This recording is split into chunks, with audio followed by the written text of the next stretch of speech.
Well, hello, friends, and welcome to another Parent Pit Stop presented by State Farm and SADD. These Pit Stop video segments are created to help parents coach their young drivers on their route to safe driving. Parents and other caring adults, you are the most important coaches in your new driver's crew. We're thrilled to have an all-star panel with us today. Please join me in welcoming our panelists. We have Andy Pignataro from California, Javid Kapadia from Florida. From Michigan, we have Josh Orler. Live from New York, we're glad to have Jolene Kaler. And lastly, from the great state of Texas, please welcome Melanie Hardy. We know that most teen crashes are caused by inexperience and various behaviors that young drivers exhibit behind the wheel. What are some of those behaviors? Andy, let's start with you. Yeah, thank you, Dylan. Appreciate the opportunity to be here today and to discuss these great topics.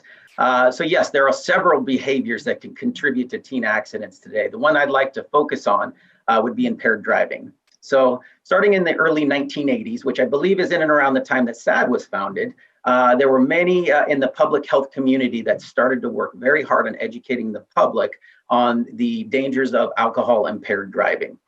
So we've been doing it for quite some time, a good 40 years of education, if you will. But even though we've made great progress in this area, we're reminded by the National Highway Traffic Safety Administration that nearly 2/3 of all roadway deaths involve an impaired driver of some sort. So a very scary statistic, and obviously it's still a very big subject for us to address.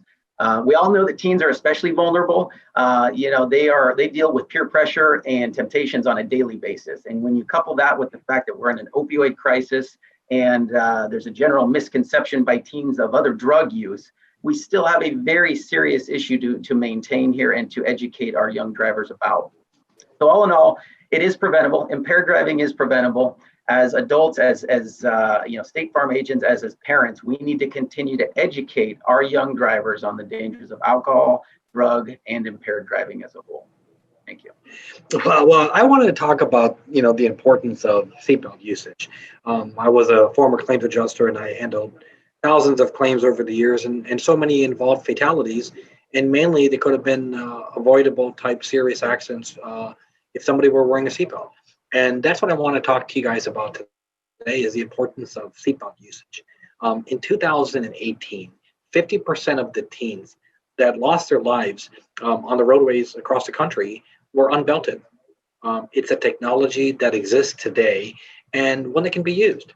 The fact is that teens of today have been some of the most protected of generations, and they're being placed in some of the safest cars in history.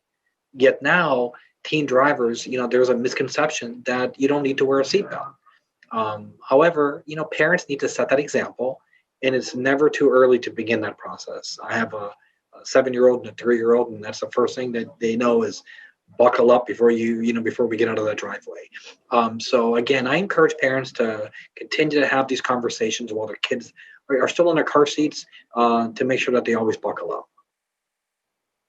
No, that's a great point. I mean, it seems so simple, but really seatbelts do save lives. Josh, what are you seeing in Michigan? So one thing I want to talk about is being rested when you're driving. Make sure that you're not tired. Kids are busy nowadays. They're at school. They have sporting events after school and other things. And it's not uncommon for them to be gone for 12 hours a day. And they get home and eat dinner and, go in their rooms and are on social media like all of us. But we need not being tired while they're driving. Matthew Walker is a sleep specialist. And he said that then every 30 seconds there's an accident, a car accident due to people being tired. Also, one study showed that a school changed the starting time from 7:35 to 8:55, and car accidents went down 70%. So we need to make sure that we're being well rested. A teen's brain is obviously still developing. It needs that rest to make sure that they can focus on the things they need to do. One of those things is driving a vehicle. Definitely. We talk about how important routines are another part of our lives. And I know for me, there was plenty of times when I was in high school staying up late studying for an exam, and you're pretty tired the next day, and we don't realize the effect that has on us as drivers. Jolene, do you want to talk about reckless driving also? Yeah, reckless driving, specifically speeding, is one of the leading causes of teen crashes. Inexperience, distractions, peer pressure, all of these things are things that cause teens to speed.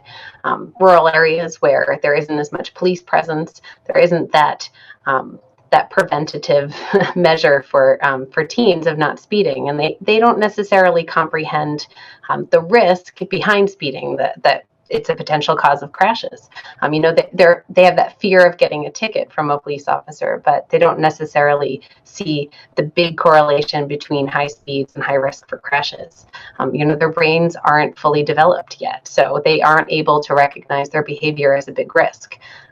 So it's more important for parents even to be able to show that maintaining a safe speed and following the speed limits is really important. When we show them that going 5 or 10 minutes over the speed limit is okay, we're teaching them that they can also do that. Speed limits are, in fact, a limitation, and it's a law, and they're there for our safety. They're not a suggestion. And I think that we can help teens see that that's really important, that they maintain a safe speed. Yeah, it's so important to remember that those limits are actually limits. They're caps on our speed. They're not, suggested speeds or anything like you mentioned. It is really a maximum speed that you're supposed to be going. I want to also talk about distractions. We know that using our phone's dangerous. We know that being distracted with other items is dangerous, yet we still do it. Melanie, I know that State Farm has been very active in this space. Can you tell us more about that?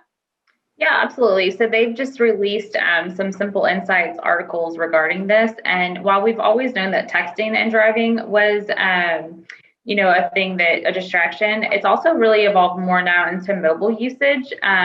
The article that they put out really demonstrates how now not only is texting and driving prevalent, but also we're seeing an increase in use of, the internet from your phone, as well as checking and updating social media. I think that this is an important time just to remind everybody that October is Distracted Driving Awareness Month for 2020. And State Farm has released this information.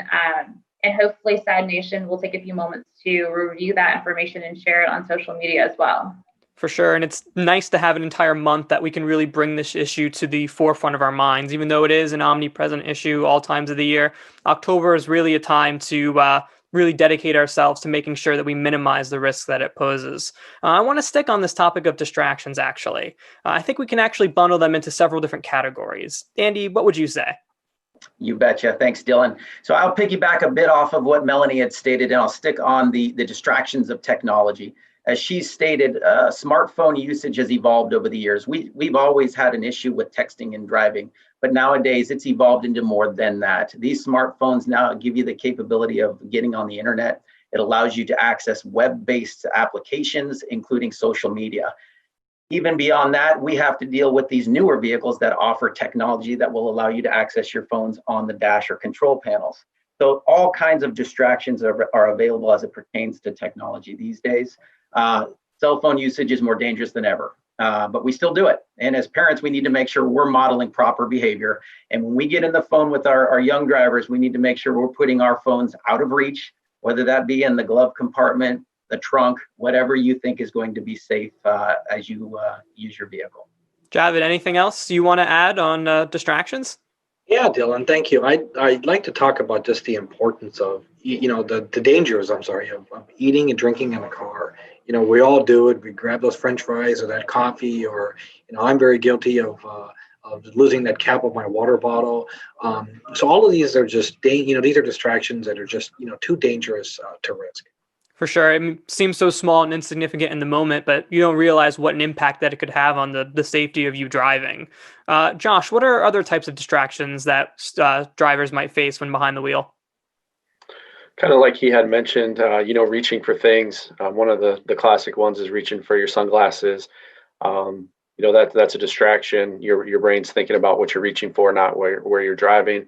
Also very dangerous for people who are inexperienced, maybe haven't handled the vehicle very much. So need to make sure that we're focusing on our task, which is driving. It's probably a good idea to get in some sort of routine before you get into the vehicle to make sure that you have everything that you need, such as, that phone is put away, you have your sunglasses you might need, You have all of the things that you're going to need, kind of like how pilots, in the military have a pre-flight checklist, and they do it the same way every single time to make sure they're prepared. We should have some sort of plan when we're going to be driving a vehicle.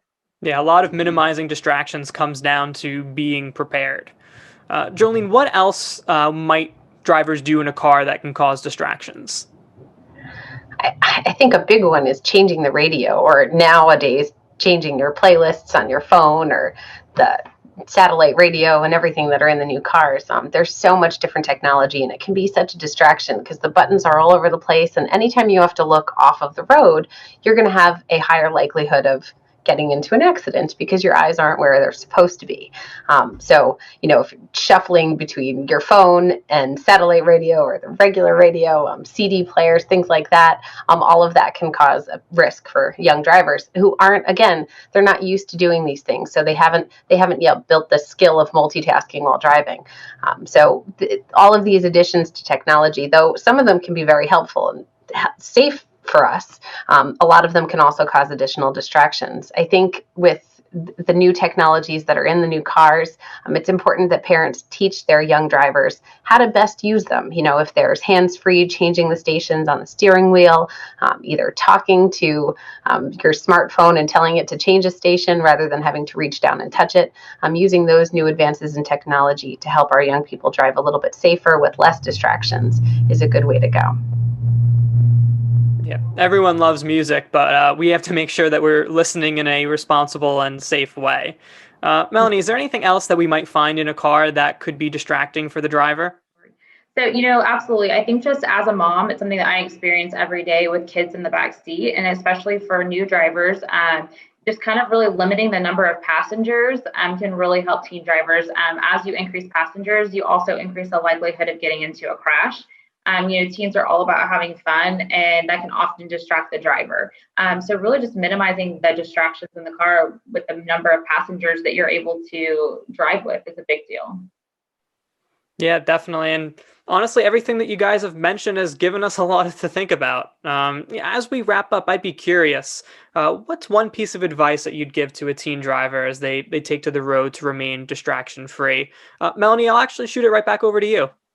Yeah, so I think the number one thing, not so much for teens, but for parents, is that we really just need to make sure that we're modeling that good behavior for our teen drivers and setting that good example. So all of these tips that we've given for teens as they're driving, as parents, we need to make sure that even though we are more experienced drivers, we need to make sure that we're setting that example, putting our cell phones away, limiting distractions, not eating while we're driving as well. And maybe modeling that good behavior, again, our teens will follow that behavior pattern.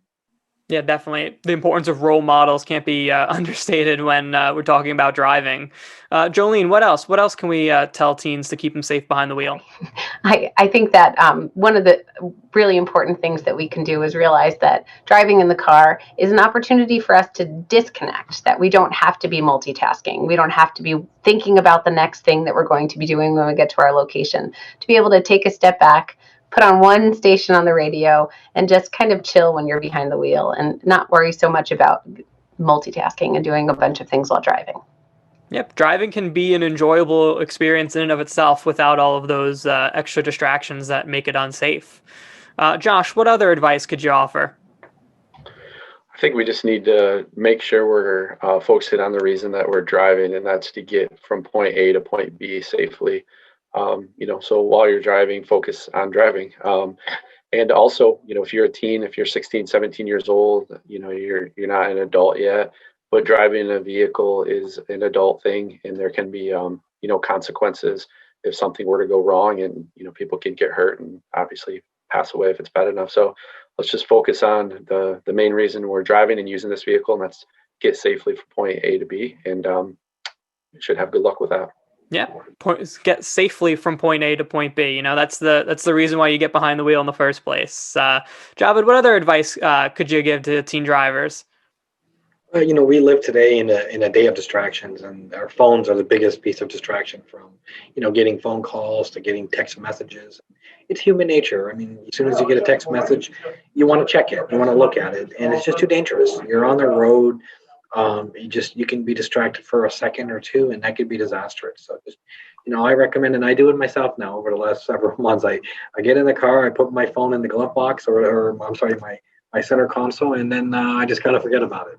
That's good. It's a safer way to drive. Andy, last but not least, what advice would you give to teen drivers? You bet. So we've talked a lot about how technology can be a real distraction for our young drivers.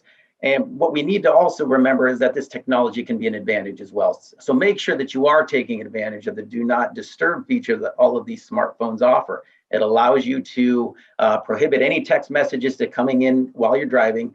And in addition to that, it will also send an auto response so that anybody that is texting you will get a message back indicating that you're driving and will reach out to them when you're done.